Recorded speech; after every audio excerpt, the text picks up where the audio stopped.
Luis Javier, ¿bajo qué excusa, en qué se basa el Congreso de Perú para no admitir un clamor popular multitudinario y a nivel nacional, que es el cierre del Parlamento y el adelanto de elecciones generales? Luis Javier, se puede entender que por ambición, por hambre de poder, porque saben que perderán los beneficios de los que hoy disfrutan, no lo hagan. Pero se supone que deberían tener algún tipo de amparo legal que los avale, ¿o no? Simplemente votan, gana una mayoría y no dan ninguna explicación del por qué a un pueblo que fue el que los llevó al cargo que hoy ocupan, bueno, menos a la señora Boluarte, que bien sabemos cómo llegó al poder. Bienvenido, Luis Javier, gracias por estar con nosotros.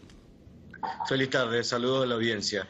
Desde el punto de vista legal, sí existe una limitación de la presidenta ahora en funciones en Perú, es que la Constitución establece que para adelantar elecciones debería hacerse o realizarse una reforma al periodo transitorio de elecciones. Y esto transfiere la responsabilidad al Congreso de la República para poder convocar en un lapso de 270 días las elecciones generales, lo cual nos dice una sola respuesta, que es una cuestión de voluntad política. El Congreso peruano no ha tenido la voluntad política de convocar a elecciones y eso perfectamente pudiera estar sincronizado con la misma voluntad política de la presidenta en funciones, porque si así, como se pusieron de acuerdo para designarla a ella como presidenta interina, creo que también pudieran ponerse de acuerdo para convocar a elecciones generales si lo quisieran, porque no podemos caer en la ingenuidad de que no hay comunicación entre la presidenta y la mayoría parlamentaria, que fue quien la puso allí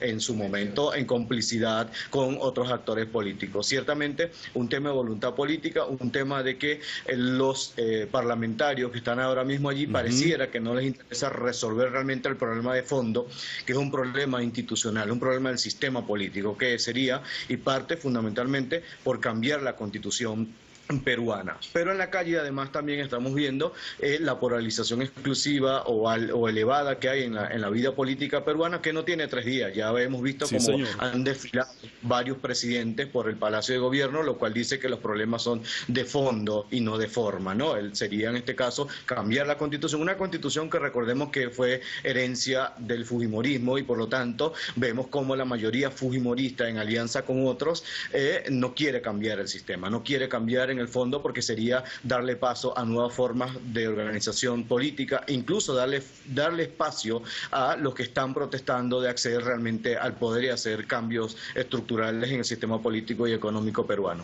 Como debería ser en una democracia, ¿no?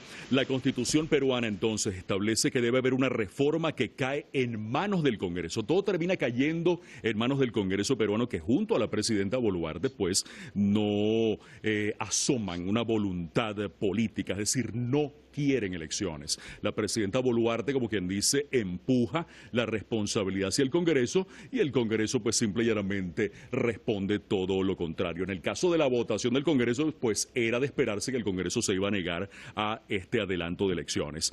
No quieren elecciones, no quieren ningún tipo de cambio, no quieren cambiar una constitución que es de la época del fujimorismo y que obviamente les ofrece muchísimo poder y muchísima ventaja. Hablo en concreto de los parlamentarios del Congreso de este país suramericano. Finalmente, Luis Javier, nos queda un minutito.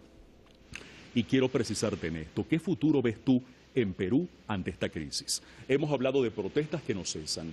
Hablamos de policías que reprimen y asesinan a manifestantes todos los días. Un Congreso que se niega a renunciar y a llamar a nuevas elecciones. Una presidenta puesta en ese cargo sin ser electa y que, responsabilizando a los congresistas, como lo dijimos hace segundos, de una culpa que ella también tiene, tampoco quiere renunciar. Este panorama es muy complejo, como tú bien lo has dicho, y coincido en el hecho de que una nueva Carta Magna es urgente. Pero, insisto, ¿qué futuro le espera a Perú por ahora? En el corto plazo, ¿cómo ves a Perú? Cuéntanos.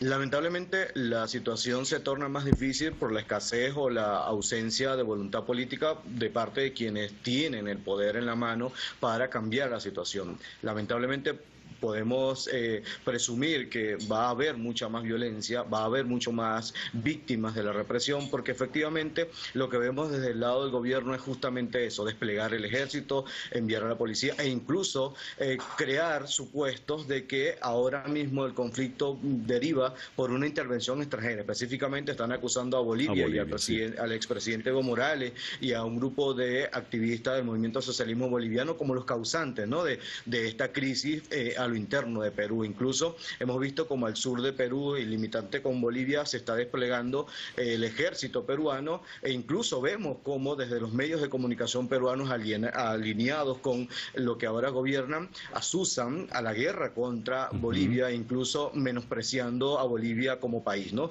Esto lo que derivaría es en agravar la crisis, en desconocer el asunto de fondo, mientras se distrae a la opinión pública internacional de olvidarse de este asunto que realmente tienen que resolver los peruanos con la clase política que está gobernando. Hemos visto como en la CELAC los presidentes participantes rechazaban la violencia contra la población civil, y es algo que realmente vemos como si fuese en otros países, por ejemplo, si esa situación estuviese ocurriendo en Venezuela o en la misma Bolivia o en Colombia, capaz los medios de comunicación estuvieran 24 horas reproduciendo el asunto. Pero como se trata de un gobierno complaciente como Estados Unidos, que además hemos visto como la embajadora estadounidense ha estado directamente vinculada con los que están gobernando, esto pareciera que se va a extender, y lamentablemente no quisiéramos que terminara de esta manera, pero pudiera terminar con mayor violencia y que los obligue por la vía de la fuerza a dejar el poder, porque han tenido la oportunidad